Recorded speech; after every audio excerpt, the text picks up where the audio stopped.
Hello, fellow guys. Welcome back to another episode here on the channel. I trust everyone is doing well.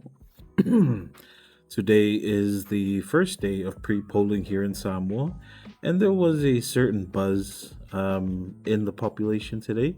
Bit of excitement, a bit of tension, but also some suspense as the country headed into elections. This was the result of the snap election decision due to the parliament dissolution. Yeah, it's pretty exciting on the island at the moment with pre-polling taking place. And as I mentioned before in our previous episode, I wanted to do an episode on the elections, but mostly I don't want to talk about the politics because, over the past few months, it's the social medias have been saturated so much with politics, negative comments, hatred, back and forth between the political parties and their supporters. And, at this point, it's just a dead horse. Um, you know, Forgive the language. Trying to get into that.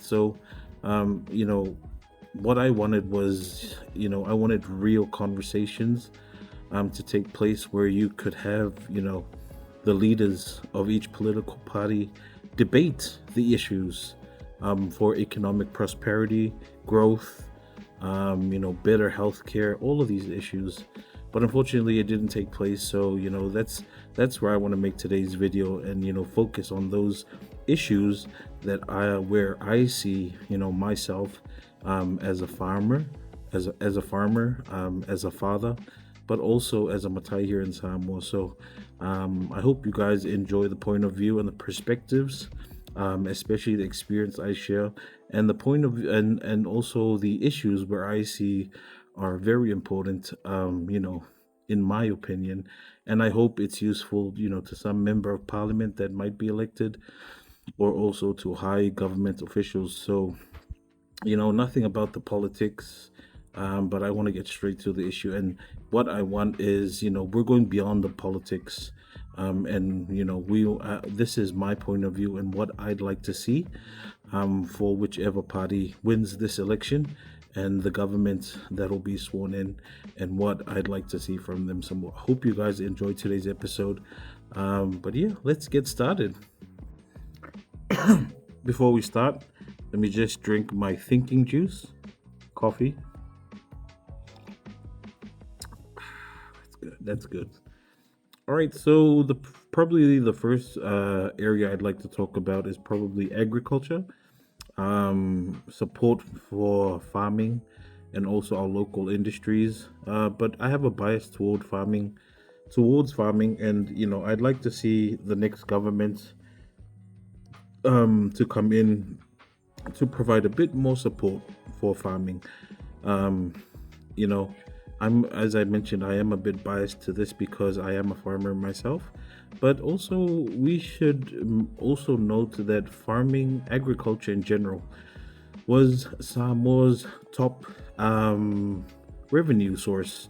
I think prior to independence and also after independence. So before all of these other sectors such as tourism gained, its popularity and also its heightened revenue status, agriculture was the backbone of Samoa. Things such as copra, taro, cocoa, a lot of these were major exports, and I think it actually contributed to more than half of Samoa's GDP. I think it was GDP.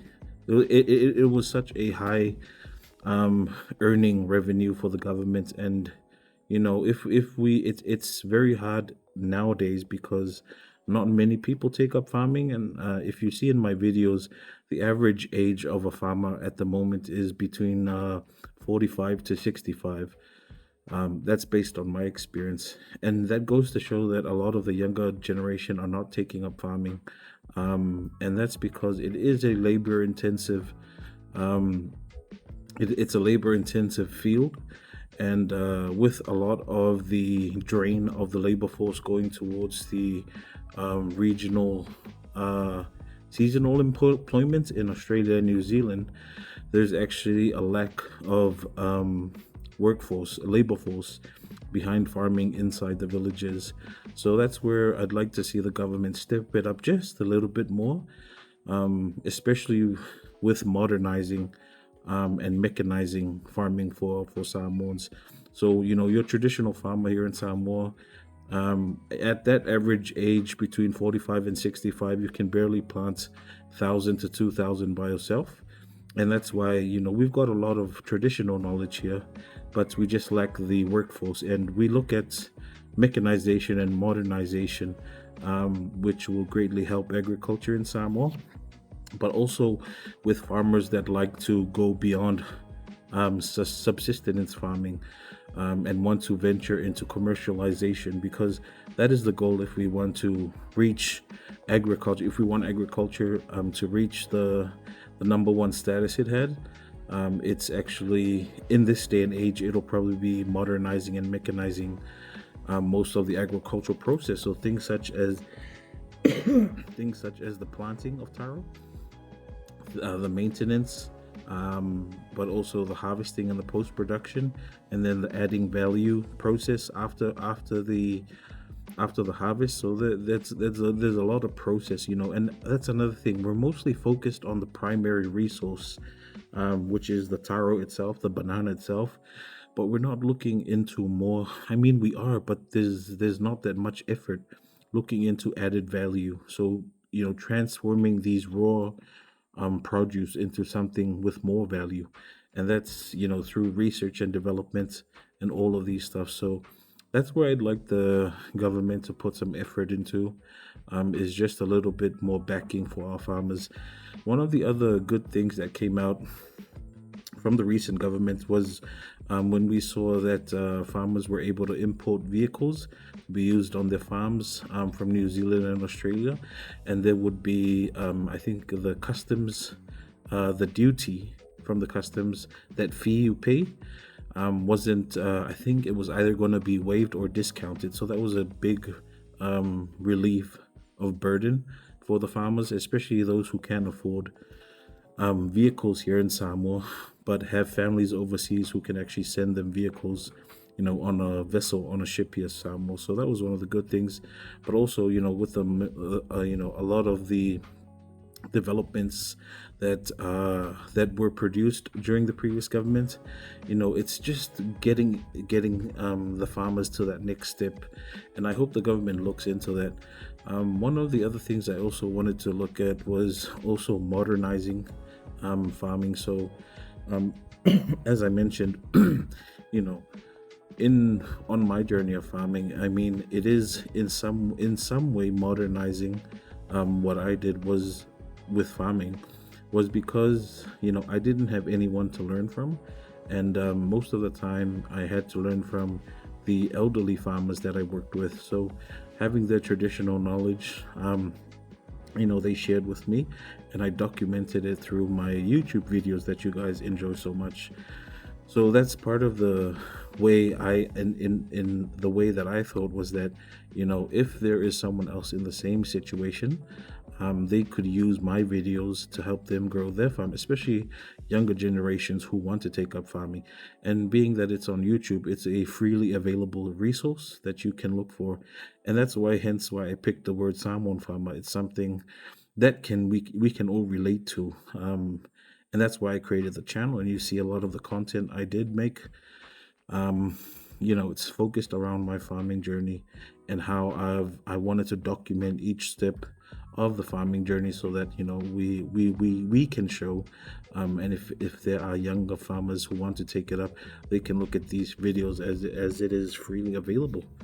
And that's where I thought, that's a good way of modernizing, but also, there is traditional knowledge with our current farmers, our elderly farmers, but there are no younger generations to take it up, because they don't see farming as a viable option for them. It's sort of like a tier two or a tier three income earning stream for them. So, which is why, they're more into the other big trades, which is, in no offense, that's totally up to them. But it's just that farming has a big tradition in Samoa, and it was the backbone of our economy. So it'll be great to see the next government, especially some tax tax-free incentives, especially like if we can get like for the chemicals we use, no tax on those. But also, for example, if you can export a certain amount of taro, you'll get paid this amount on top of the amount you're earning. So these are some of the incentives which we can help farmers. But also, especially with the mechanization part, it's it for mechanization in Samoa, it's very hard because of the soil and the terrain. It's very rocky here in Samoa, being that it's a volcanic island, and that's why mechanization is hard. But in my opinion, if you lay down the groundwork now, you could probably, in the next 5 years, you could probably use a tractor to plow your fields and grow better efficiently. But it's also time to start looking into other crops, and start looking at planting them and looking for good market access. One of the other things we noticed when we started exporting taro was that no matter how much um, supply we had, we could never keep up with the demand. And again, that stems back to the problem, to the fact that there aren't any available labor force, to help drive agriculture in Samoa. So maybe if there was some sort of incentive from the government to help farmers, um, you know, uh, that can help them, scale operations, make it more lucrative for people, then yeah, we would definitely see farming change. Another big obstacle that we faced was looking for support. So, when we started scaling operations, we did need to loan, and the banks, one of the biggest banks that I thought would help us was the development bank, but again, they needed cash assets as a guarantee for the loan, and we couldn't provide that because we were only starting out, and most of the revenue we made went into our operations. But I wish it could have been easier, because what we were looking for at the time was cold storage, so that we can securely store our taro and then export them. So what I mean is that when we harvest, we store, harvest and store, and then by the time when we know we have enough supply for the demand, then we can start exporting taro and consistently providing taro to our markets, at the same time beginning new plantations. So storage was one of the biggest issues, and unfortunately we couldn't get any loan from the banks to help us with that. So that's another way the government could help. It's just making it a bit easier for farmers to gain access to cash, especially with loans when they want to scale operations. So I hope the government looks into that, the new government, once the elections is done. But we'll move on to the next issue. So the next area I'd like the new government that'll be elected to focus on is economic opportunities for us, for the people. In this day and age, technology is evolving way too fast, and also with the introduction of artificial intelligence, AI, most of these big companies around the world are already transitioning into incorporating AI into their daily operations. So, you can see. I think Elon Musk said the other day that they're working towards something called AGI. I think it's AGI or AIG, and it's sort of like it's way advanced. But what I mean is that the jobs that we currently have at the moment may not exist in the next 10 years, and you feel sorry. I mean, especially with me, I feel sorry for my kids, because they're learning in school something that may not be there for them in the next 10 to 15 years. Now, what does that mean? It means that by the time they'll finally finish their degree, they may not even have a job opportunity, because remember, Samoa is such an isolated Pacific island country, and when the world moves along, some of these island countries are sometimes forced um, to adapt to the systems that have evolved. So, for example, with telecommunication as well, as soon as everyone switched from analog to digital, most of the world had moved to digital, and Samoa had to keep up with that as well. And as now you can see, even the post office here in Samoa, it's rarely used by our people, and that's because everything is more digital now. And now, I remember back then there were telephone booths outside of what was it, Samotel, and you could use those to call your families. Now you don't even have those anymore because everyone's got a phone now. So I'd like the government to be just a little bit proactive in their approach to economics, so that just to have bear in mind that technology is evolving way way faster than it was 10 years ago, 20 years ago, and we don't know in the next 10 to 15 years whether most of our jobs will be automated, computerized, in which we may no longer be needed y- due to the huge advance advances made by artificial intelligence. So that's why it's important to consider, especially with education in our schools, in the past 5 to 10 years, we've been seeing a decline in the performance of our kids, s- specifically with STEM subjects, so science, technology,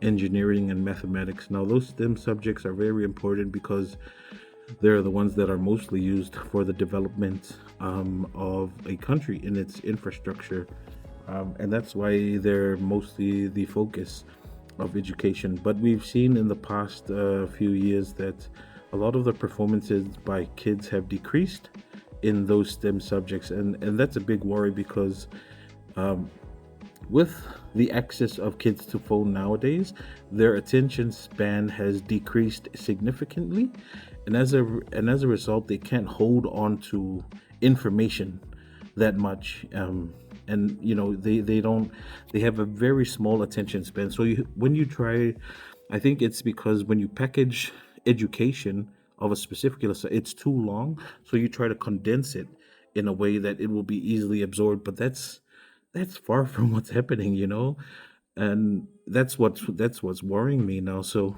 that's why what I've done, especially with my kids, in my family, I've not only encouraged them to do well in school, but I've begun teaching them high value skills that I know will definitely help them in the future, especially with what we do on farming. So some of the major skills I've been trying to teach my kids is commitment, um, dedication, discipline, investing, budget, using your money wisely, but also thinking critically. And this is some of the skills that I've, tried to harness inside my kids, because I don't know where they fall in the future, but I'll know I'll keep helping them. But I don't know, what the future may be. But I pray that, these skills will help them in whatever field they take, and praying that AI doesn't take their jobs. But it's at this point it's inevitable. So I'd rather prepare them in advance than to expect it not to happen, and then in the future they suffer. So I hope the government looks at more economic opportunities for the people. Farming, yes, because everyone needs to eat, but even I've seen, like, there were some farms that were actually grown by robots. And you only have one person monitoring, and everything inside the farm had electronic systems and sensors that detect changes inside the environment of which the crop is growing, and that's monitored and changed by an artificial intelligence. So that's pretty scary as a farmer, and I really hope that the kids and the government, especially the government, you know are proactive in looking for economic opportunities, but also preparing in the event that happens, because you can't have you need your population to work, and if they don't work, then the economy comes to a stall. So that's why I really hope. I mean, with myself, I work a 9 to 5 job, but also I do farming. I also run this channel, and I also have the merch store that you guys are buying from, and I appreciate that. But these are some of the economic opportunities that I had to go find for myself. So, you know, and if I wasn't that, what's the Palangi word for songa songa, like sort of like curious, and you know wanting to find out more, heavily invested. If I didn't have these qualities, I don't think I'd probably just have a 9 to 5 job, suffering at the moment. But thank God that I'm able to do most of what I do only because of these skills, and these are the skills I'm trying to pass on to the kids. So hopefully, I pray in the future that the government looks and prepares in advance for things that are coming with the changes, the rapid evolving changes in the world. And in this digital age, there's so many ways to make money from, and live a comfortable life. But you just have to be very, so what's the word? You have to be very dedicated in finding what works for you, and you have to be willing to be committed. So, um, fingers crossed. Who knows what will happen in the next 10 to 15 years? But I pray that the government really takes a good hard look over the next 10, 15 years, and you know plans some backup plan for economic opportunities for its people. Yeah. All right. Let's move on. All right, so the next issue I'd like to talk about and hope that the new government, elected government, looks into is affordable living conditions. So, um, you know, here in Samoa, we have experienced inflation every now and then, and at some point it was very difficult to make ends meet. And for me personally, it was on the onset of COVID coming in all the way up to now. Um, and that was very hard times because, we definitely couldn't make ends meet with my wife. And that's part of the reason why I took up farming, was because I saw it as a viable option. Um, It was more like the only option, but I saw that, with time and commitment, we can make it work, and it'll definitely help us. So, um, what I saw was that through farming, I can actually not only make ends meet, but also be able to live a comfortable life.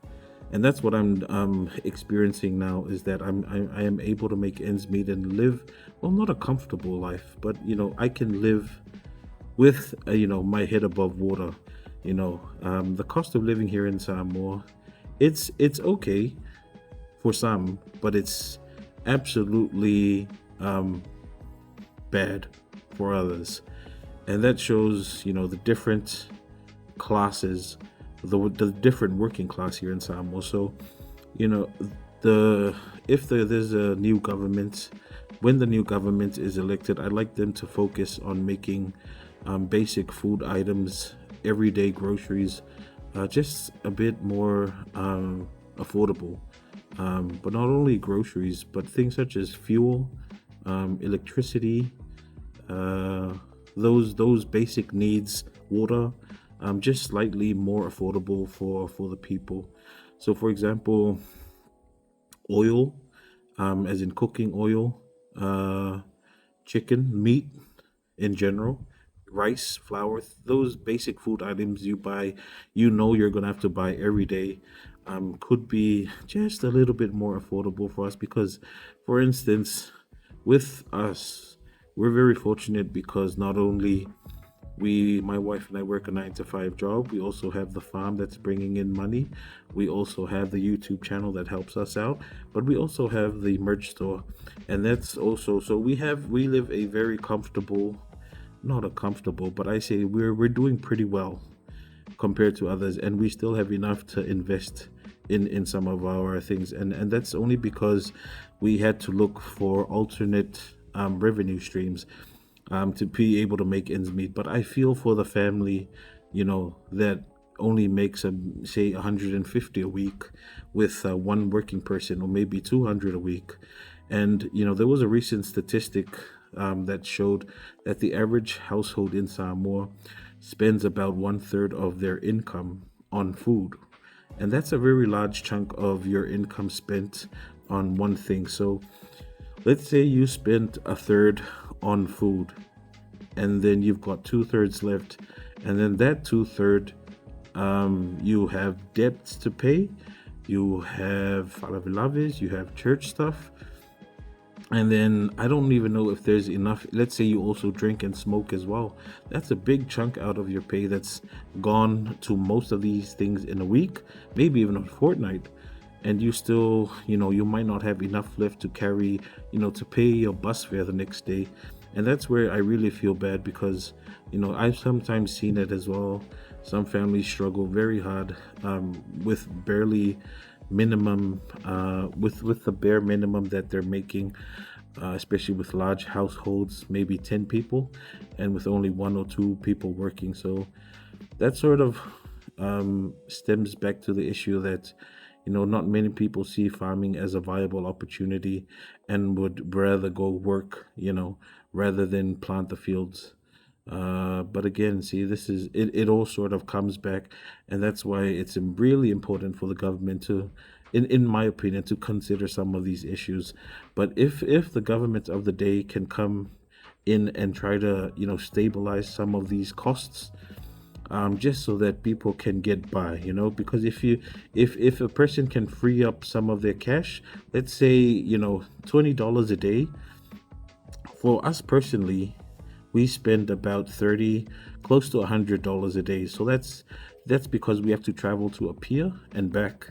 So that's fuel, the kids' school money, and then we've got to buy the food at the end of the day when on our way back home, and that takes about $100 minimum. So if you're only making, so that's about, say, 5 days a week, that's $500 a day, $500 a week, that's about 2 grand a month, and then up to 24 grand a year, if my maths is correct. But that's a lot of chunk of money. So if you could maybe reduce, if the government could reduce those costs, we could probably look at maybe spending $50 a day on our usual expenses rather than spending 100, and that other 50 we can have free up that $50 for something else, maybe look into investing, but also maybe save, for something else during the week.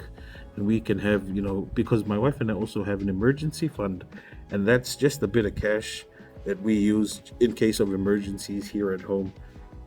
So when the new government is elected, I would like them to just bring down the cost of living, let's say for 12 months or maybe 24 months, the half of their term. If they could hold down the costs of living, that will greatly help some families get by and make ends meet, and live just a bit more comfortably. And I really hope the government does consider it, because it is it's a basic necessity for food, for families, is to have food on the table, and to be able to pay your bills. So hopefully the good new government takes it into account, just to provide a bit of ease for the cost of living here in Samoa. Right, so I think the last issue, well, it's not an issue, but it's something I hope the government will look into, which is I'd like a government, I'd like a elected leaders and government to prioritize unity and stability for the nation. In the past two, the previous election cycle and this election cycle, we have seen the language change dramatically here in Samoa. Not only the language, you speak every day, but even the online language. And there's quite a lot of hatred being thrown around and, deteriorating the characters of people. And that's something that's quite unheard of. Well, I'm not sure because I've only lived 30 odd years, but I'm pretty sure our parents and our forefathers didn't think the language would get to this stage, and it's only because of the politics that's involved in it. And being a sitting Matai in the village, I understand how our culture, the Fa'asamoa way, plays a big role in helping with conflict resolution. In the Fa'asamoa, ele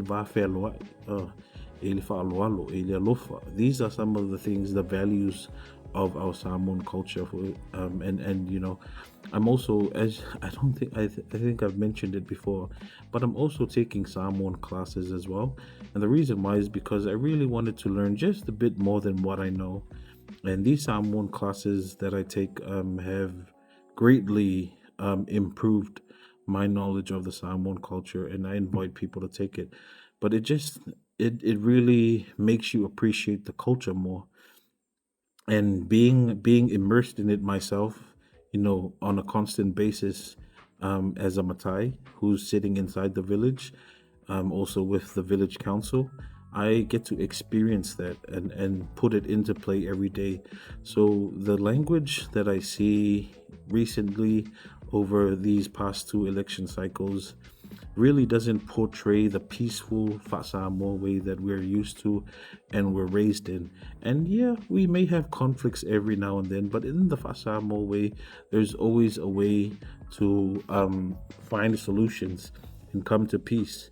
And I hope that in the government of the day to be elected, I hope that they can prioritize peace and unity and stability for the country, because this division, the division that this the political arena has created, has sort of, in what I've seen, has actually torn relationships, between Matais, between families, between churches. And it's very hard to observe, given that I'm learning the Samoan culture, and all I see is respect in the culture, right? And you learn it, and it's very hard to see the way it's being portrayed recently in the past two election cycles. It makes you think, like, where did we go wrong?